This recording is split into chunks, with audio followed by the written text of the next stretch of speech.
joining the Win Show. I'm so glad you tuned in today. You don't want to miss this show. I have a wonderful guest with me, but you have to come back to see who it is. I'll see you in a few minutes. See you soon.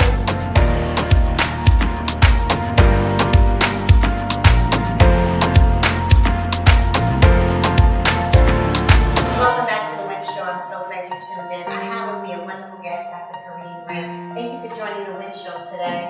Wonderful topic that we're going to be talking about. Tell me a little bit about you. Wow, big topic, right? About me. Well, thank you for having me. I'm excited to be here, and the work that you are doing as well is really amazing. And however it is that I can support, I'm always happy to.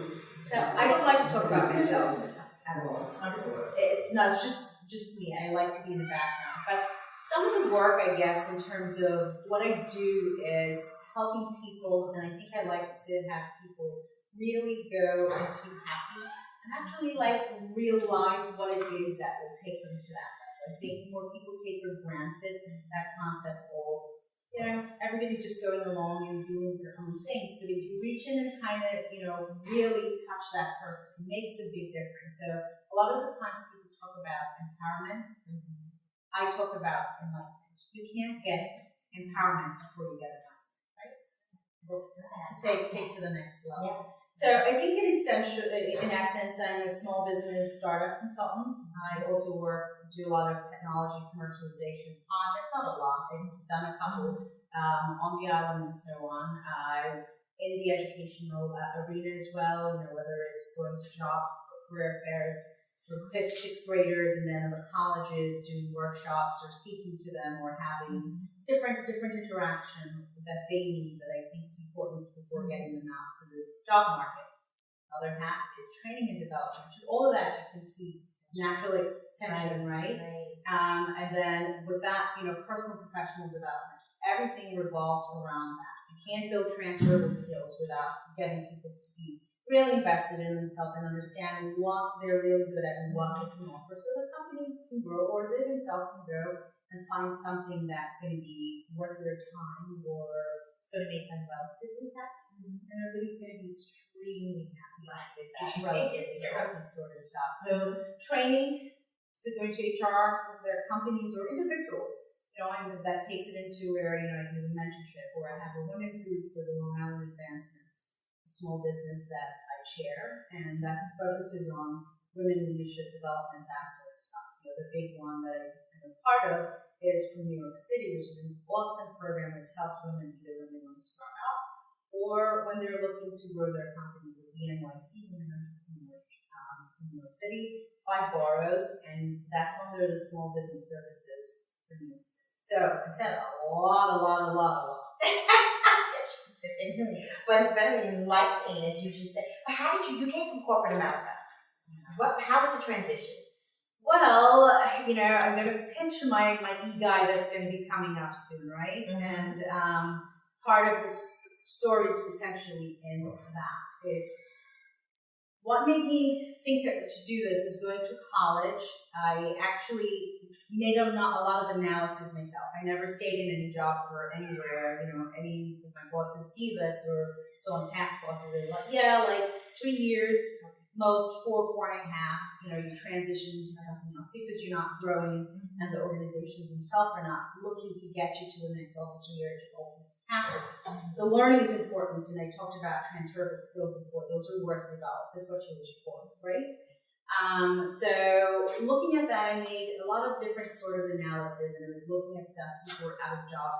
I looked at it. There was no reason for them to be out of jobs because there were other opportunities, and there goes the transferable skill and personal development. How do I go from, for example, I think it was in the 70s or 80s where, typists that was phased out because of the computer. What do we then do? And you have to transition into something else. So a lot of people, 6-figure incomes, were not working. They were doing the retail jobs and so on, and not, looking at businesses that were failing because they weren't really looking or attuned to the market and thought they knew everything. That ego, we all have it, that's unhealthy. I was talking with one of my committee member who actually should have been my chair. That was when I was doing my doctoral studies. So I think this was at the tail end of finishing or getting that. We're having the dialogue. We're talking about a lot of different things and so on. Finish, and part of it, some more is, did you know the job of PhDs for development and creating jobs? And we're like, yeah, I knew Right, it, but it's like, here it is, I'm venting about all of this sort of stuff, and I never wanted to own my own business. I kind of did know that I was running away from it because it was there, and that's part of my ebooks. I'm not going to go in there. A little bit of the story, but that's essentially all. That's all it is. I looked and it's like I didn't think about anything else. I thought about what I had to lose in the sense and what was that worth, and it was worth more to me to just really go. And I didn't have like a lot of people have what maybe not the right word to say, baggage or attachments. I didn't have that. Okay. You know, I didn't have like no. Even if there was attachment, it did not control me. That for me was ultimately important. And I think that helped me to be able to say, you know what, whatever it is, it is. I was willing to take the risk. And I think I'm a risk taker, even though I'm afraid, someone who isn't. Just look at what the possible negatives will be and be as prepared as you can be. It's not going to be perfect. And be prepared to lose it all. If you're prepared to lose it all, what else can happen? Right? Yes, that's very powerful. That's interesting. You said something that caught my attention. You talked about fear. Because fear sometimes, not that you have it, but fear can hold people back from just like gaining all those things. I was coming back on a plane a week and a half ago, I went down to North Carolina, just thinking about some things in 2017. I wrote in my phone, I'm just sitting there having a conversation with the Lord and myself. I said, there's some things I lost, there's some things I gained, and there was some things I let go. And for some reason, that was such a motivating thing for me because I started Positive Power, which is another business with a workout line. So I was to come to you and I say, Corrinne, I need you to hear this. I'm starting my business. Where do I go? Where do I jump from where I am then in this point to the next phase? Because we've already had a launch. I'm getting ready to bring up my spring collection for 2018. I'm so excited. So I'm like, okay, now coming to you as a professional, where do I go from here? We're going to take a business. What would you teach me and what would you show me? Well, I think when you're launching a company, a couple of things, and just going back for food with me, I knew I needed to be prepared. How? I'm not sure. Maybe it's the corporate experience or just the fact that I knew, you know, the student asked, where do you start? Do you just go and start your own business or do you go to work? I say go get that work experience because it's invaluable. There are lots of little things that you're not going to have, or if you're going to start to have the money, get business partners that are going to be able to have that, what you don't have. It may be that you're the creative one and you can do that, but how do you expand if you don't grow, right? How can you be good at what you're doing? Right. And a colleague of mine was sharing a story that, you know, they lost a couple $1 million because of a bad deal, but it's, here's $2 million later or $20 million later. It's powerful. Whatever number, 10,000, 100,000, yeah? So if you're going to start, I think you want to be able to get all your ducks in a row as much as possible. So that means, you know, look at how or what your website needs to be. Look at how you're going to do, like, the first thing is always marketing. Who are the people who are going to buy this? How are you going to get that message out to them? What materials do you have? Do you have a budget to push? Do you have the right people? You know, do you have a backup to the backup so that it's not working the way that you need to? How do you get your brand and the noise that you're looking to make so that you can have the traction that you have? And then you have to try and fill your pipeline with other things to help to push it. So there are a number of different things when you're starting. It's not just that. You first have to identify, do you have clients? For me, I had to do all those. Start, I need a website. What do I do? What am I going to do best? What am I best at? And a lot of the things, there's a lot of things. So if I say all the things I do, people's eyes glaze over. It's like, yeah, I train, I do this, but what works for you? What will work for the next person? So you don't always identify right away. You can start with boiling the egg, but then you decide that, you know, something else I can make. I'm tired of that. Should I make it? There's something else comes out of that. That's the magic in the recipe, right? So I think pay attention to what potential clients you're looking or customers that you're looking to reach and how you're going to do that. You have to stay on top of marketing and you have to be able to be out there with, you know, that you're already in social media doing a lot of this sort of stuff. But again, it's the emotional appeal. People buy after, they have to know, like, and trust you, and they probably do it 70% of the time before, the ninth time they're ready to say, okay, Right. I want this, even though Right. that they know that they want this. And I think if you really listen, I actually published my last article from last year. It was I'm a member of the Long Island American Chamber of Commerce, and Phil, who actually is a contributor for Huffington Post. This article was from We NYC, so I just repurposed it for there. Okay. It had to do with listening. So basic story: are you listening? What are you listening to? Right? Are you really paying attention to what they're asking you? And if you are, you should be able to do it. Wow. So I don't know. There's lots of other little nuances or pieces to it, but I think that. So if you have students, like in our case, what we do with mentorship, we have girls that might come in, and like my last guest was talking about. What are some of the pieces that we did, or you could train them? I know you talked about, it's not corporate. This sounds so big. They're talking to you, but then you have these girls who can look at you, and they're trying to find the value in them. So what could you say then? Well, I think a lot of people. I come from very humble beginnings. Most people don't think that when I say it, they're like, yeah, no, not really. Right. I never felt that I was poor when I was poorer than a church was, right? I didn't need anything. My mom would take everything and she'd give it to everyone else. So I think part of who my mother is, I always talk about my mother, right? I have my father, and he's also a very strong man, and he does what he's done for his family as well as I'm talking about more like his mom, his brothers and sisters, nieces and nephews outside of us is amazing. So those foundation I had a young mother who's a teenage mom. She looks younger than me, which is not fair. So the other piece of it is that she was strong, and she did not want no matter what she went through, she had confidence for days. And I think that I somehow got that even just through observation. So I think very early on, she got us involved in a lot of things. Like one of the things I was involved, I think I went to like every church to be possible, thinking I'm not kidding. I've gone to synagogues, I've gone to the mosque, I've gone to Jehovah's Witness, Mormons, Church of God, Methodist, Anglican, you name it, Seventh-day Adventists. I'm missing things off the list, but you name it, other than Scientology. Every church, right? And I think that in the younger years you didn't really get it, but as you mature, there are things that were so powerful in that, and I think you have to work on self. And I think if anything that I have to tell anyone is like build your own self-confidence. It's there. Find and make sure you're around people that really upgrade you. It doesn't matter. It doesn't mean that, there's always, we say there are always lesser and greater people than yourself. It's not a negative thing, right? Someone's sick and they're not doing so well, but they have qualities. It's not yours. And you have to understand, you have to look at what it is, what we're meant to be, right? And that will help you can hone in on that. When I was younger, I said I didn't want to talk about that. I was doing my own little thing as an entrepreneur. I didn't know that it would come full circle. My goal was to be one of the Fortune 500 companies. That's what I thought. The man upstairs had other plans. That's right. So I think confidence is important.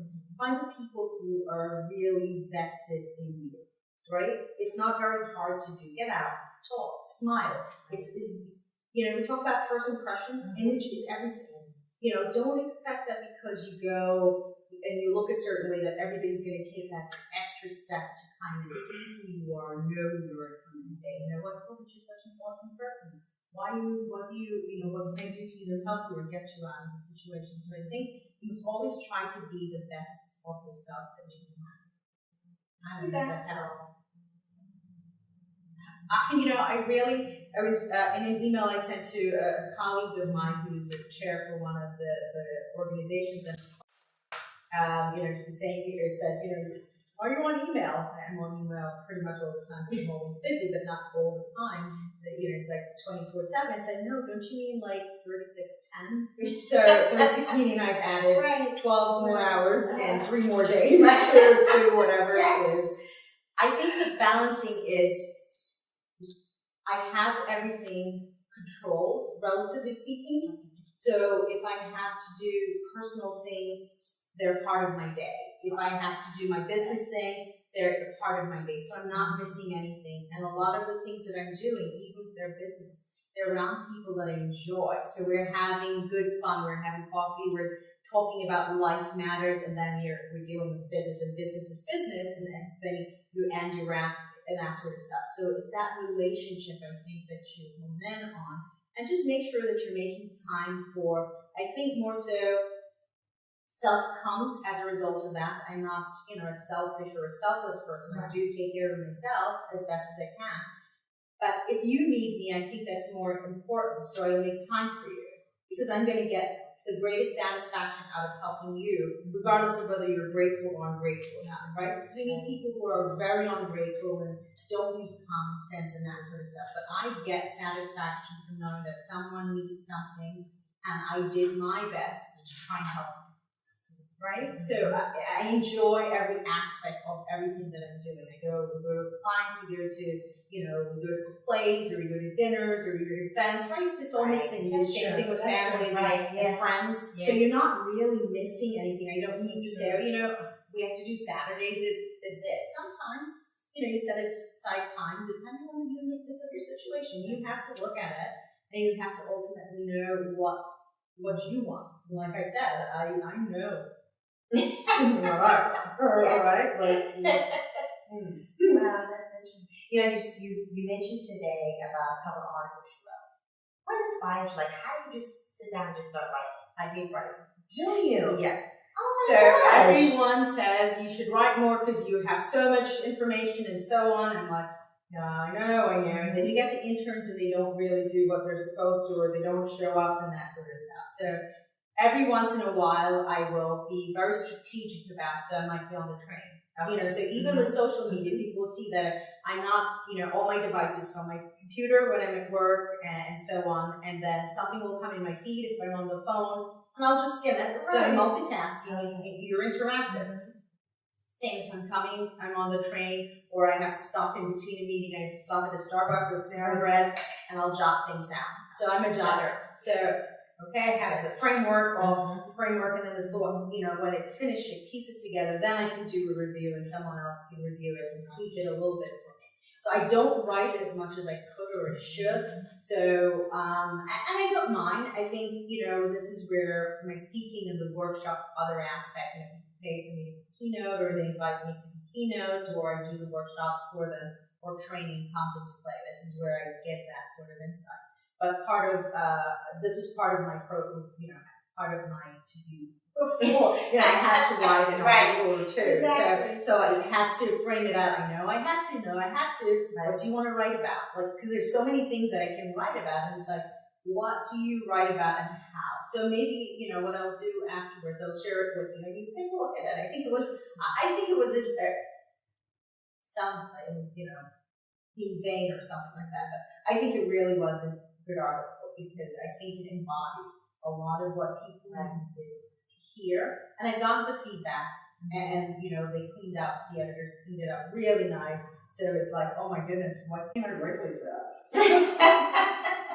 I find that sometimes, like you said, when you just sit there and you just start jotting things down. I'm a dreamer too on top of that. So I could just sit there and I have a dream or a thought. And when I start writing, it just flows. There's a certain flow. But then there's those times and there's nothing. But it's important. But it's like it's a block. Well, I'm actually going through that a little bit with my ebook, and there's a reason for it. It's not that I don't know what I need to. And even with technology, I use sometimes a software where you chat and it takes it, but sometimes it's tough because it takes something else, and if you don't go back to it right away, you do it 10 months later or a year later, and you catalog it's like, what was that? Writing there. That whole thing doesn't make sense, right? So the writing sometimes good, and writing it's connected to your body versus your computer, so it etched in your memory and you'll always remember. So when you have, I guess what they would call writer's block, is essentially keep crafting, because sometimes there are elements that come in that you need to piece that, and the final product will be good if you're not rushing yourself, right? You have to, that's part of being creative, that's part of really honing in to be producing something that's effective. And the same thing applies in business. You can't expect to do a quick fix of something that is going to work. It might work temporarily, and then you need to come up with a whole other fix or a remedy for what you're doing. So slow and steady win the race, I think they say, right? Horse is meant for speed and certain things, and that's it. It's not going to get you anywhere really fast. Slow and steady wins the race. So build your framework. To build a house, you got to have the core. From that, you build the pieces on. You can change the pieces, but the core is still the core. You fix the core, which is your insides, to make sure that you're strong enough to do the rest of the stuff that you need. So true. Wow. We'll be right back. We're going to take a commercial. We're going to come back with Corrinne Graham. Stay tuned. We'll be back.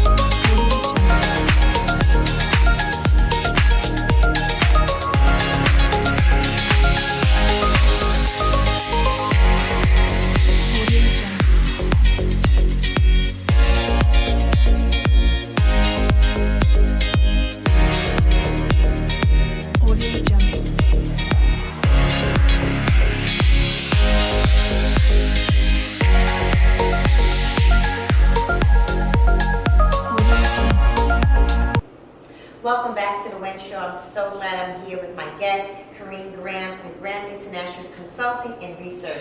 Sitting here just having a wonderful conversation. But I have to tell you, you are very inspiring. But how do you stay motivated? Am I inspiring? You are. You really are.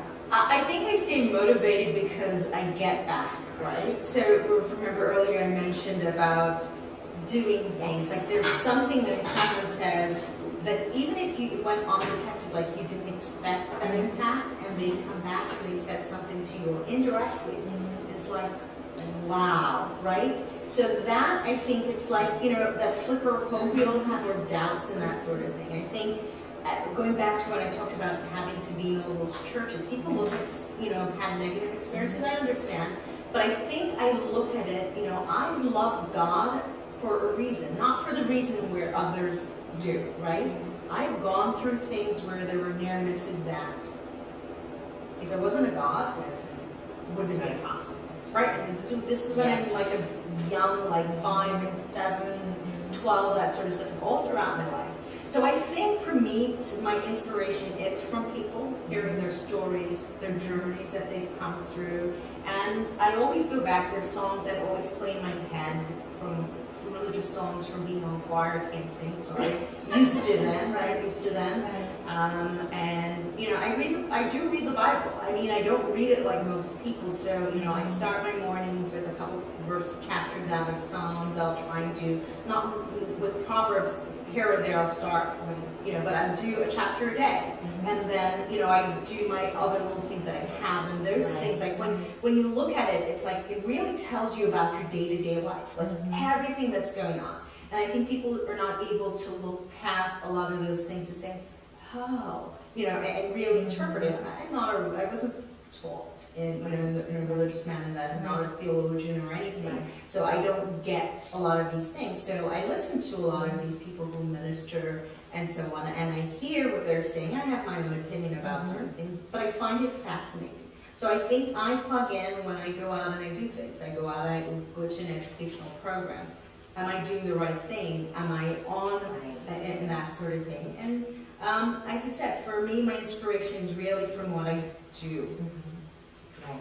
And I can understand that, because me, myself, helping people and doing things like that, it fills a void in me that is very fulfilling. And we were talking before, I was talking to someone else before, if it means we can help one person and you see that life be transformed, it's worth it all. Because one day somebody took a chance on me. I was the one person. So being that I was already in that position, I guess they call it pay it forward, I pay it giving back, same concept. It does make a difference when you see somebody be able to just change from what it was or what they were into something with somebody else. And it makes a big difference in my life. Having come through, just knowing a little bit about me from abuse and different things like that as a child. And when people look at me, they're like, oh, well, that was you before? It has nothing to do with me. It has to do with the God in me. And that's been my motivating factor that has kept me going. So it's one of there's a song, you can be a beacon if your light don't shine, there's a little light in all of us by God's design. I like this picture, I talk to people about it all the time in the picture book, which is not my book, as well. It's a Wonderful Life. And that story embodies, I think people don't understand, no matter what it is you're going through, that we all impact someone or many someone's lives, and we're all here for a reason. So I try not to be judgmental, so I try to learn so I can have some kind of understanding of what that person may be going through. So therefore, judge not lest you be judged. And even when I say they're lesser and greater people, who you have to take the higher road with them. Another book that I find that's very good, and I think, when I read it, I laughed when I was preparing one of my leadership modules. And I'm like, yeah, I'm kind of like that too. It's Steering by Starlight, and it's Martha Beck. It's a fun book, lots of different things, and it talks about like your inner self and a lot of the challenges that people go through, many other books. But I think essentially whatever you have inside of you, that hope, you have to build that flicker of hope. Because sometimes it dwindles, like it's dying. Right, and that's what feeds faith, right? To be able to then take that leap of faith, right? To do the things that you need to do, whatever it is, starting your own business, having a family, getting married, getting divorced, and or getting out of some situation that's not healthy or just bad for you. That is so true. And I'm glad you brought up faith, because I was going to talk about that. Oftentimes we hear in our church, my pastor will say, fear is a thief of faith. And it really takes faith to walk the different paths that we have to walk. But also not just faith, but also it takes hope. And I was reading the scripture on yesterday. I think it was Romans 15:23. It was talking about God. He's the God of hope who gives it to the God of hope. I forgot how it went, and I wish I would have really remembered it, because that would have been so apropos right now. Yeah, but I just pulled that out, so yeah. But I'm just saying, it's something about that hope, and it really does push you, and really does motivate you to do the things that you have to do. And just sitting even talking to you today, it's like, and as you're talking, I'm going, wow, yes.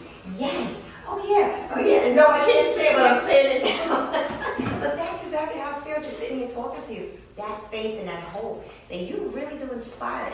And my prayer, if I can say it, is that you will continue to let that light shine.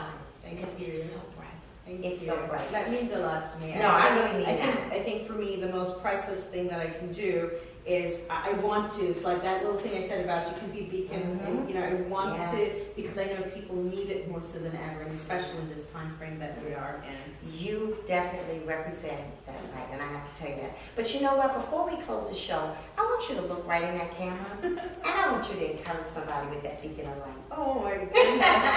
There are a couple of things I think they're part of our tagline. And one I'm going to say. The only limits are always those of vision. Have respect for your name, because it's going to last forever. And if you don't risk anything, you risk even more. That's great. Listen, thank you for joining us today on the Win Show. I am so glad that my guest today was Dr. Corrinne Graham. You are such an inspiration. I promise you. And I really meant it. You really are a beacon of light. But remember what I always tell you, studio audience, the best that we will ever be is what we allow each other to become. I'll see you next week.